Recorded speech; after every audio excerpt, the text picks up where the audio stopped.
what were the ways in which this kind of revolving door, incestuous relationship between Lucas Aerospace and the Labour government became apparent to you? I think it wound down. The company rejected our proposals, okay?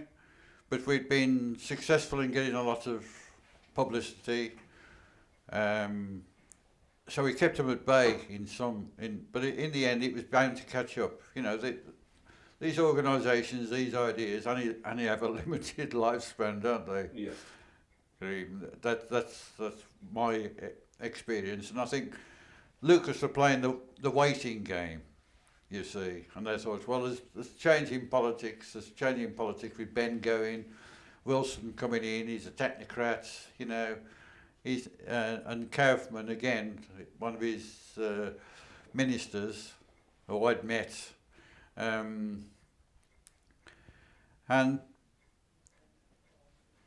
it came to a head in 1979 when they proposed that they were going to close the factory at Liverpool because they said there was a problem with it, a defect in the floor or something in the roof, and there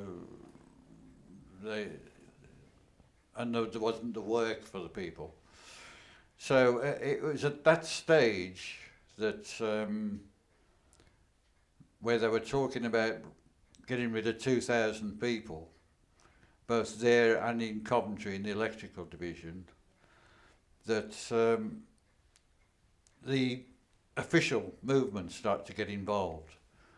The CONFED, as they call it, Confederate Shipbuilding and Engineering Union, which is supposed to be an amalgam of all those unions within that particular area, which really are only a two-man and a dog thing.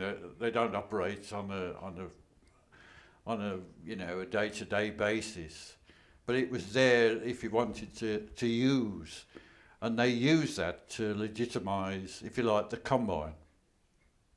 Okay, and we selected delegates. We'd had a meeting with the management. We'd had a meeting with the officials, and they got together and selected delegates for that Confed working party. 90% of which were Combine activists, all right, including myself. And we went round all the sites and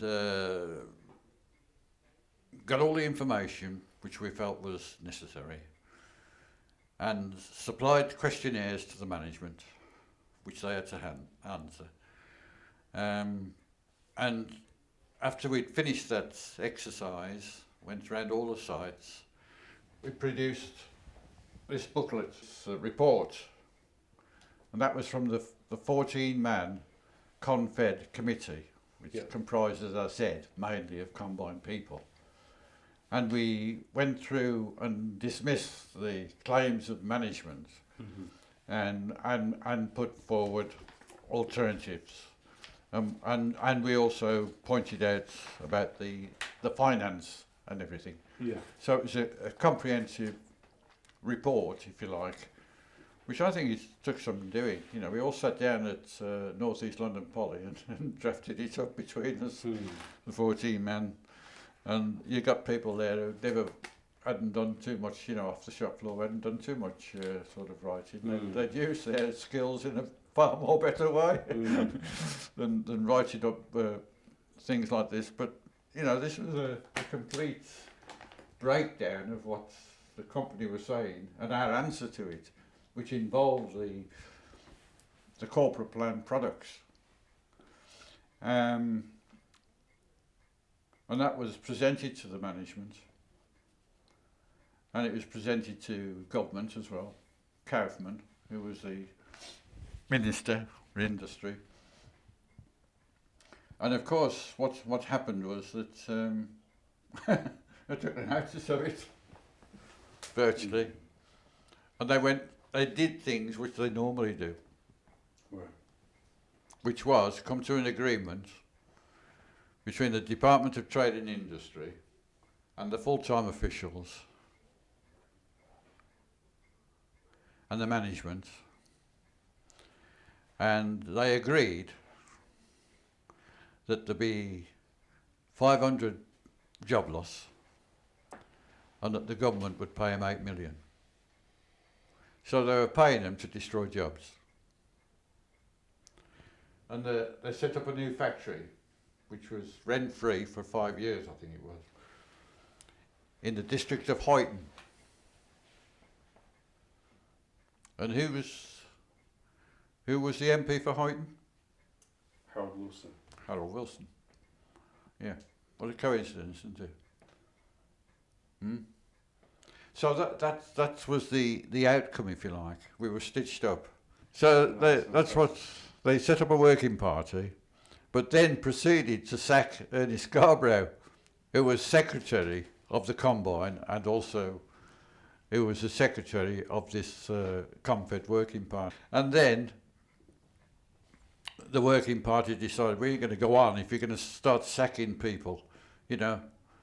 Because Mike Cooley was part of that working party with Phil Asquith, who was the technical people, if you like. They got the technical expertise to be involved in talking about the products and that. So we pulled out of that working party, and that's when it all sort of collapsed. And then they took on Mike Cooley and made him redundant. And really that was the sort of, it was ebbing away then, you know. Which was sad, but that was the inevitable finish. And really, that what it showed was that link up again between the Department of Industry and Lucas and the official movement. And you talking about Sir Anthony Parts. My understanding, I mean, I don't know too much about this, but my understanding was he was in the Ministry of Defence, and he came out of there and went into worked in Lucas. I don't know whether he was a director or what role he had, but I know he was part of it. And after James Blythe left Lucas, he went to work for the Ministry of Defence.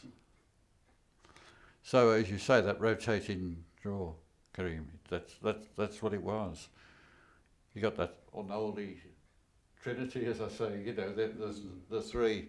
I felt they were the establishment. Yeah. We were from the bottom up. We were folks who were concerned about our jobs and concerned about the community where we lived. That's why we put forward those products. Yeah. Because not only were we producers, we were consumers. You know?